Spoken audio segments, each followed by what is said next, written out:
Stargirl Season 2, Episode 1, titled Summer Storm, Chapter 1. And this episode being the first episode of the brand new season of Stargirl, it's...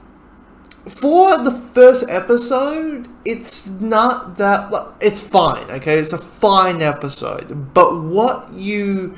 it's that whole situation where you understand what they were going for, where it's... before we give you a broad idea what mainly the main story is, let's get with the characters. What have the characters been doing since the end of Season 1? But it kind of feels like you could easily, and even not knowing what happens in the next episode, it kind of feels like half of this episode and maybe half of episode 2 could easily be merged together.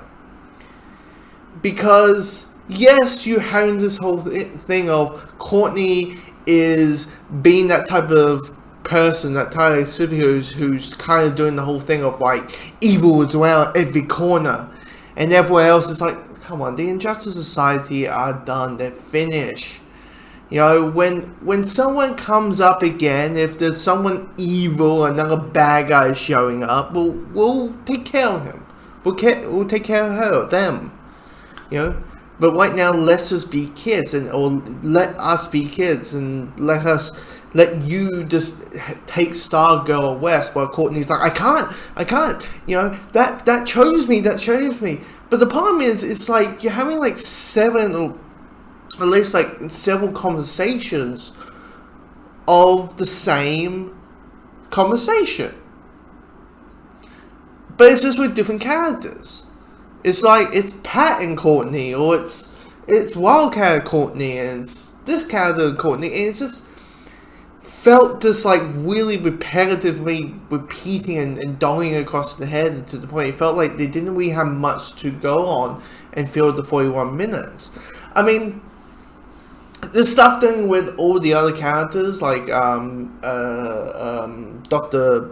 Midnight, and how her, with Beth, sorry, how her parents are getting a divorce and she's trying her absolute hardest to be a family, but clearly the parents are at that point where they are getting a divorce, but they at that point where they don't even want to see each other. Basically, it's the house is where they sleep, and until they need to have their 7 hours of sleep, that's when they'll go to bed and go home.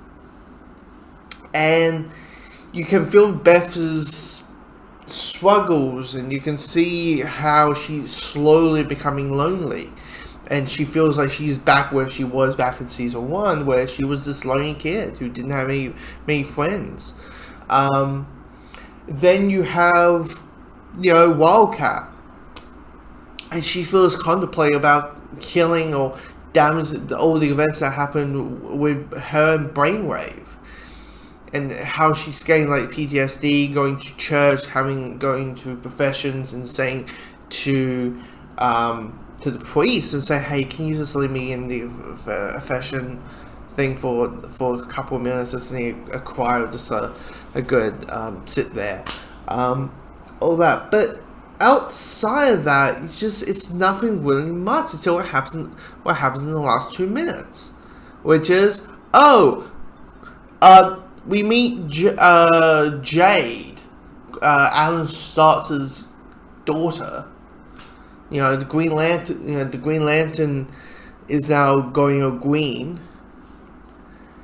and Sydney is building like another Injustice Society of America.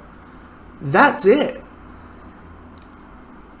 Personally, yeah, you merged half of episode 2, even though I might have a different output on that when I see episode 2, but this one just felt, I don't need to have action all the time, but it just felt like when you're stretching it out and having the same conversations, definitely with Courtney, and trying to convince her to at least have Stargirl have a break for a couple of weeks, it's comes across as really meh. Really, it's a fine episode. It's just a fine episode.